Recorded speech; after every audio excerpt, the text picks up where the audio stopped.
Hi, in this video we will be discussing GMAT Official Guide 2017 edition Quant Problem Solving question number 213. Let's have a look at this question. If you look at this question, the question says car is 20 miles behind car B. Car A is 20 miles behind car B. So there is a car A and car B which is traveling in the same direction along the same route as car A. Okay, so if car A is traveling in this direction, car B is also traveling in the same direction. Okay, but the distance between them is 20 miles.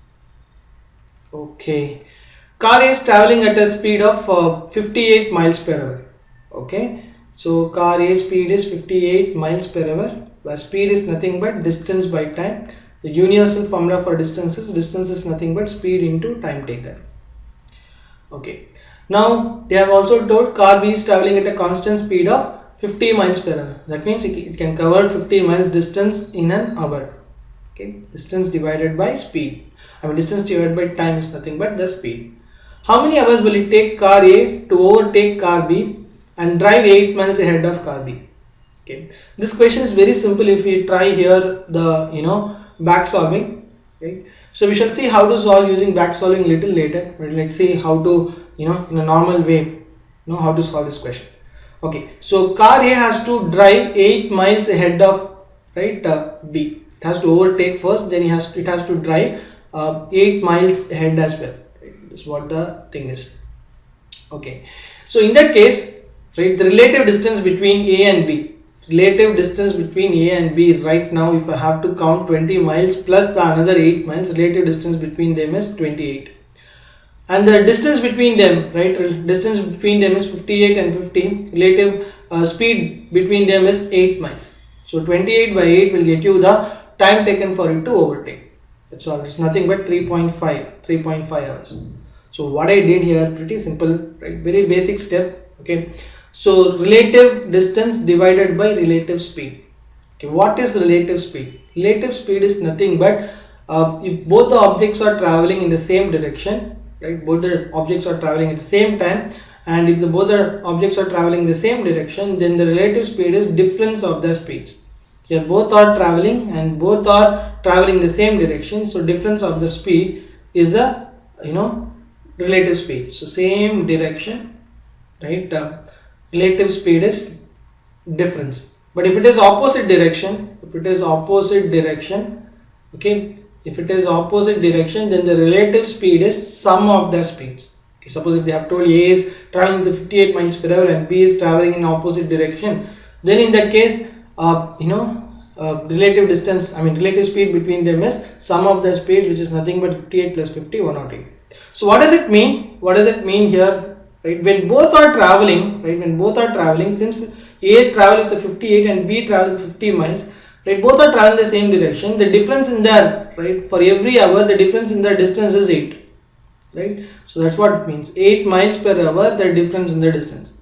But if you think about it, if they are traveling in the opposite direction, say for an example, distance between them is some 300 and both are traveling the opposite direction, some 50 and this is 58. So that means every hour, this is 50 miles per hour and this is 58 miles per hour.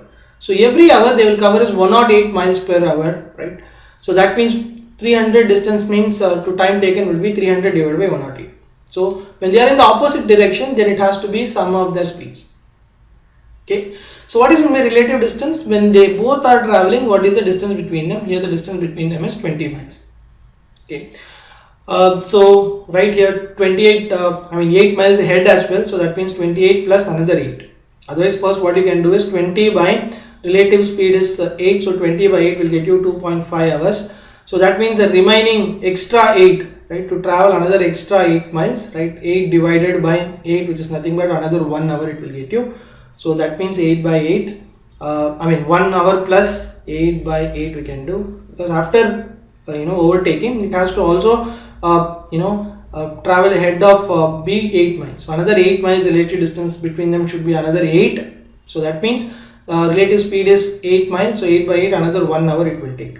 So 2.5 plus 1 hour is nothing but 3.5 hours. So answer has to be here E. Okay. Hope this is clear. Answer has to be here E.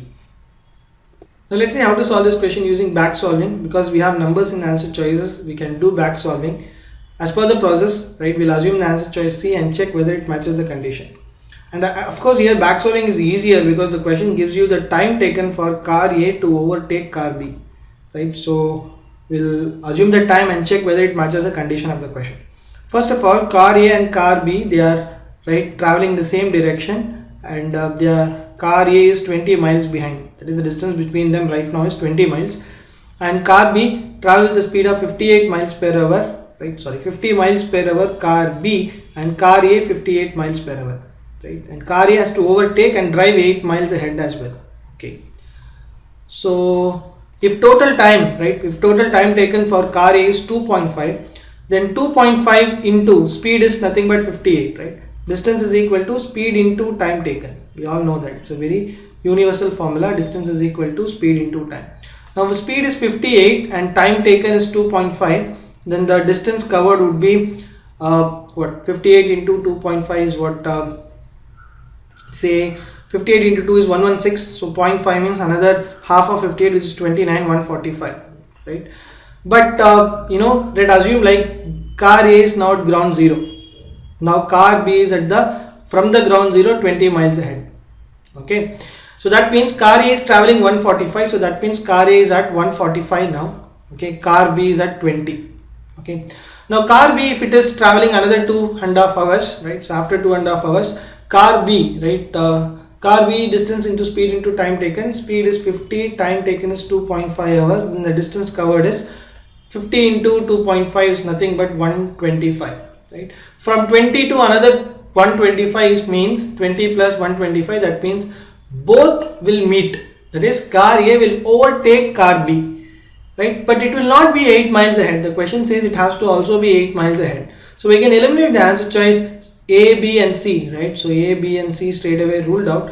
Answer has to be either D or E, right? Let's try that out. Let's try it out, right? So what about answer choice D, or right, what is answer choice E? If you try answer choice D, D is easier because you have 3. So that means D 58 into 3, right? 58 into 3 is 50, 3s are 158, 3s are 24. So 150 plus 24 is 174. So that means car A from the ground zero, it will be 174. Car B is already in 20. Okay, now after traveling for 3 hours, right, it can travel for 3 hours, it can travel is 50 miles. 50 miles per hour means for 3 hours it will travel 50 into 3, 150. From 20 another 150, it will be 170. Okay, so it will be 4 miles behind, but it will not be exactly 8 miles behind. So for the another 8 miles, it has to travel another half an hour. You can see that, right? Half 4 miles means another for half an hour distance. If you travel, it will be another half an hour. Another 4 miles would be ahead, right? So eliminate answer choice D. Answer has to be E, right? So if you want to quickly check that, 3.5, right? The 58 into 3.5 would be 58 3s are 174. So 0.5 means another 29. If you had here, it will become 184, 193. So this will be 193 car A. Car B is already under ground B, right? From the zero it is 20 miles ahead. So that means at 20 distance it is already in. So that means if it's travel 3.5 hours with a speed of 50, so 50 into 3.5 would be 175.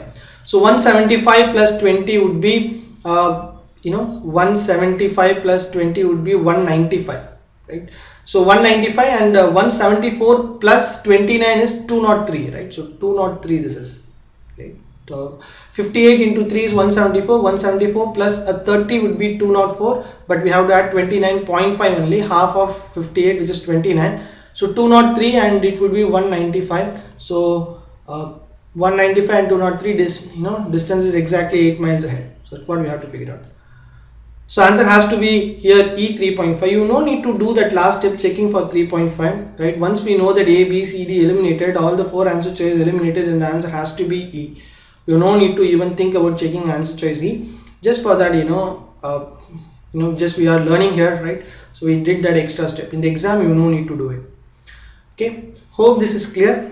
Answer has to be here 3.5.